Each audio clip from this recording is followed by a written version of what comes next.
El cría cuervos. La siguiente historia que voy a contar fue extraída de un antiguo libro llamado Grandes Leyendas Españolas del siglo XX, un libro donde cogían los hechos paranormales más grandes ocurridos en España, en el que salía en la portada del libro, en blanco y negro, un caballero subido en caballo.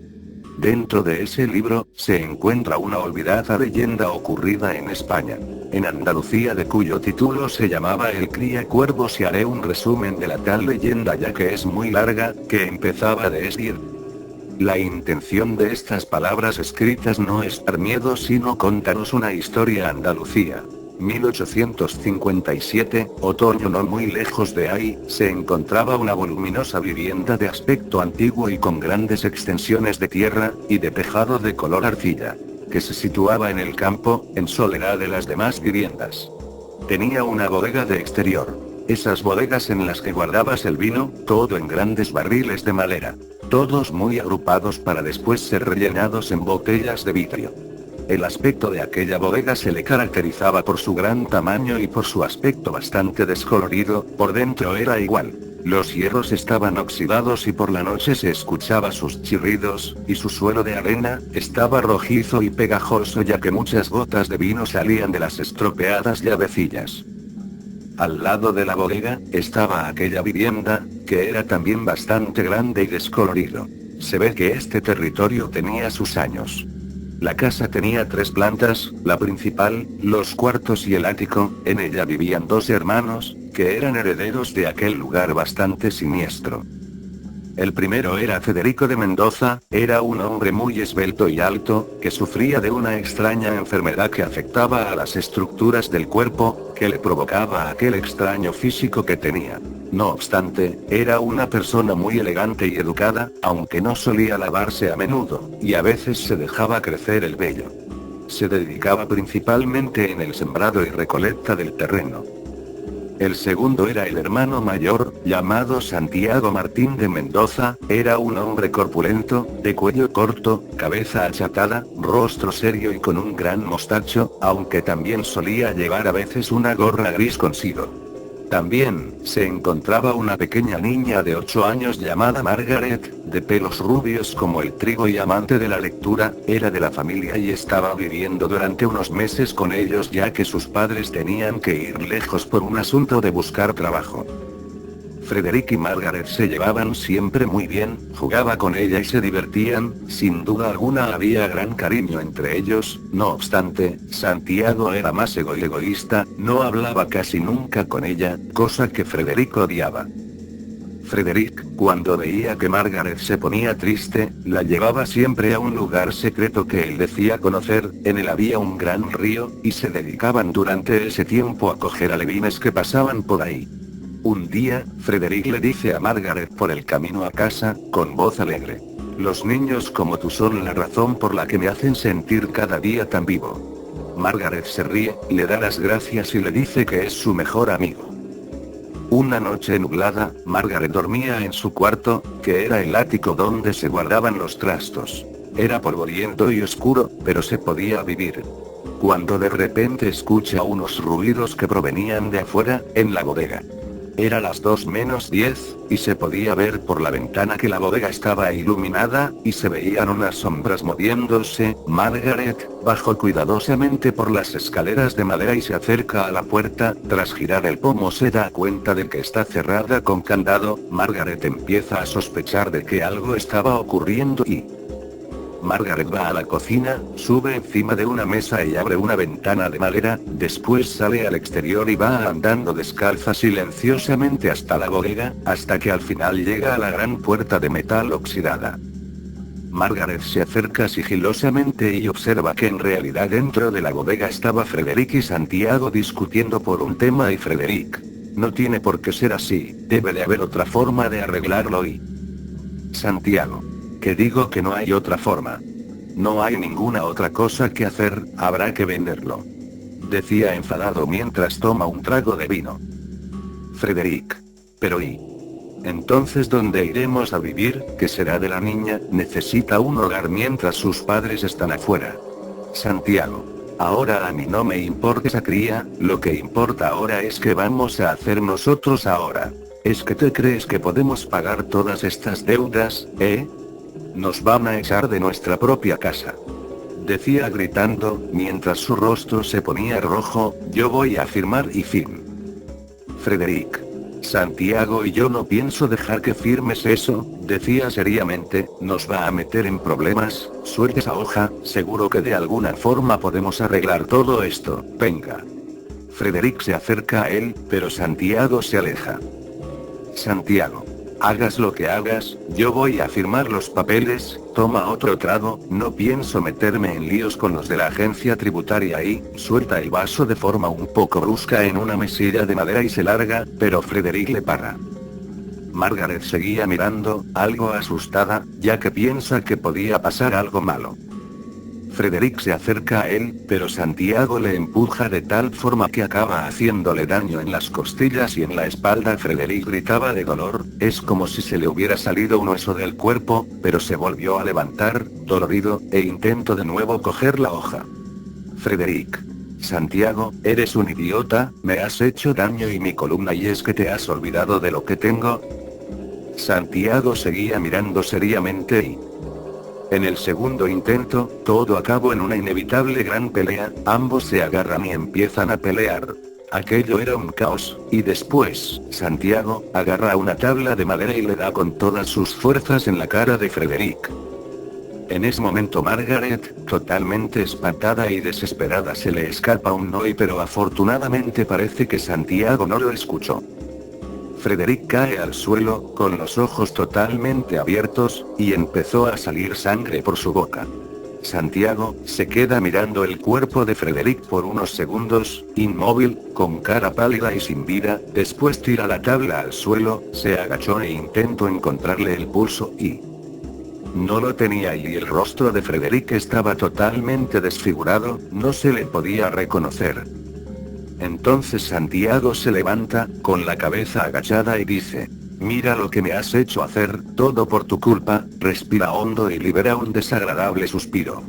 Después vuelve a mirar el cuerpo de Frederick durante unos segundos más, coge de sus pies, y arrastra su cuerpo hasta el fondo de las paredes de la bodega, donde coge un saco de tela llena de ropa. En ese momento, Margaret aprovecha y sale corriendo de la bodega, con mareos y fuertes presiones en la cabeza y sube de nuevo por la ventana, pero las prisas provocan que apoye mal el pie y acabe cayendo, provocándole una herida en la pierna derecha. Querría gritar pero lo aguantó, y subió lo más rápido posible a su cuarto. Una vez ahí, pensó por un momento que todo lo que vio era en realidad una pesadilla, que todo esto no podía estar pasando y se sentó en su cama, y empezó a llorar, hasta que al final acabó dormida. Más tarde, Margaret se vuelve a despertar. Cerca de las 3:30, siente como si algo o alguien la estuviera observando, y escucha unos siniestros susurros que la llaman. Mira asustada por toda la habitación cuando de repente, ahí estaba ahí. Una silueta negra de un hombre muy alto que la observaba, con un extraño gran sombrero acabado en pico y con otros 4 picos alrededor de su base. Tenía un traje, unos pantalones ajustados y unas botas acabadas en punta. Margaret se llevó un gran susto, pero por alguna razón no podía mover el cuerpo, y sus cuerdas vocales no funcionaban. Estaba totalmente paralizada, solo podía ver y mover el cuello. A aquel ente no se le podía ver su rostro, pero su presencia y aspecto provocaba un terror horrible. La silueta seguía mirándola y inmóvil. Entonces, Margaret gira el cuello, intenta ponerse boca abajo y cierra sus ojos con todas sus fuerzas, y escucha como las respiraciones de aquel ser se acercaba a ella, hasta que en un momento y desaparece. Al día siguiente, Margaret se levanta de la cama, bastante tarde, con gran sueño y al apoyar la pierna derecha, siente el dolor de la herida, lo que le viene directamente a la mente todo lo que ocurrió ayer. Estaba asustada de tener que bajar ya que tenía miedo de encontrarse a Santiago, pero finalmente bajó, con miedo, y al llegar al último escalón, se encuentra a Santiago, apoyado en la pared, y le pregunta, ¿has dormido bien? Y Margaret le responde mirando un poco al suelo, sí. Entonces Santiago mueve la cabeza como diciendo vale y le dice, tu tío Frederick ha tenido que irse lejos, para un asunto económico, así que no te preocupes. Margaret le vuelve a responder y después se larga.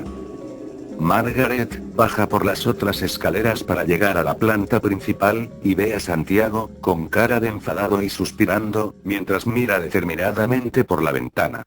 Margaret pensaba que fuera había algo que Santiago estaba ocultando, entonces espera el momento que se alejara.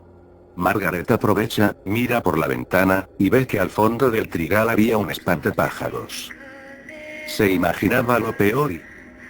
En unos instantes, Santiago coge su gorra, y sale por la puerta con una maleta, y Margaret aprovecha para salir afuera para ver el espantapájaros. Pasa por el trigal, y al llegar al espantapájaros, le da un shock. El espantapájaros era Frederick disfrazado y podía reconocerlo, pero lo peor no era eso, sino que la vestimenta que llevaba era la misma que la de la silueta negra que vio por la noche. Tenía un sombrero negro igual que la silueta, llevaba 2 camisetas, la interior era negra y la exterior era de un marrón muy oscuro, llevaba pantalones de color grisáceo, y llevaba las mismas botas que vio. Además, llevaba unos guantes negros y su cabeza estaba envuelta con un saco atado con una cuerda, con 2 botones al lugar de sus ojos. Se podía ver como todavía echaba sangre por su boca y solo se reconocían sus pelos. Margaret volvió corriendo como podía hacia la casa, antes de que Santiago llegase y la pillara fuera. Cuando llega a la casa, sube a su cuarto, se sienta en la cama, y escucha unos graznidos. Podía ver por la ventana como unos cuervos se acercaban al cuerpo de Frederick. Era cerca de las 18:30, seguía en el cuarto suyo, cuando Santiago, con una voz fuerte, le dice que baje. Margaret baja preocupada, y ve a Santiago en el comedor, sentado en la silla, con las velas encendidas y con comida en la mesa. Santiago le dice que se siente, que era la hora de cenar. Se sienta, asustada, y de pronto ve por la ventana a un par de cuervos, que parecían que la miraba. Margaret se sentía extraña. Santiago la miraba fijamente mientras cortaba el pan con un cuchillo. La miraba con sus ojos legañosos, agachaba la cabeza y suspiraba. Se le veía con cara de paranoico, y se podía escuchar a los cuervos graznar encima del tejado. Al rato, le dice con voz muy seria: Margaret, ¿podrías levantarte para coger el tenedor que está a mi derecha? Se levantó. Tenía el corazón acelerado, pensaba que le iba a acuchillar, se acercó lentamente al tenedor cuando de repente se escucha unas botellas de cristal que se caen de la bodega. Santiago se levanta enfurecido, golpea la mesa, coge la escopeta y grita: ¡Malditos cuervos! y sale por la puerta mientras manda a Margaret subir a su cuarto. Margaret está en su cuarto, más aliviada, cuando escucha el grito del tío Santiago. Se asoma por la ventana y ve a Santiago apuntando con su escopeta, retrocediendo, y gritando: ¿Quién eres? Él está muerto. Margaret no entendía lo que estaba pasando, hasta que ve que alguien se le estaba aproximando lentamente. No podía creer lo que veía a sus ojos, era aquel espantapájaros, solo que con la ropa rota y descosida y además llevaba una guadaña de su misma altura. A unos pocos metros de él, Santiago gritó: voy a disparar, juro que voy a disparar, mientras recarga el arma. El espantapájaros se detiene, y se queda observándole, inmóvil y... En ese momento, unos cuervos se acercan a Santiago de forma peligrosa y Santiago los ahuyenta de una patada, pero después de eso, los cuervos le atacan. Santiago gritaba, pedía socorro. Los cuervos estaban cubriendo y picoteando su cuerpo, se podía oír cómo le desgarraban la carne, hasta que al final cubrieron su cara. Margaret no pudo aguantar más todo lo que veía, cerró los ojos. Seguía escuchando los gritos de Santiago, pero después se escuchó un disparo y todo acabó. Margaret volvió a abrir los ojos, miró por la ventana y vio que el cuerpo de Santiago había desaparecido, solo había plumas de cuervos y aquel extraño espantapájaros. Miró fijamente al espantapájaros, pero de pronto, el ser giró su cabeza y mira al cuarto de Margaret, revelando su aterrador rostro. Margaret cae atrás por el susto, su rostro era como la de un diablo o una calavera, no tenía ojos, ni nariz, y tenía una macabra sonrisa que le llegaba de extremo a extremo, con dientes tan afilados y finos como agujas.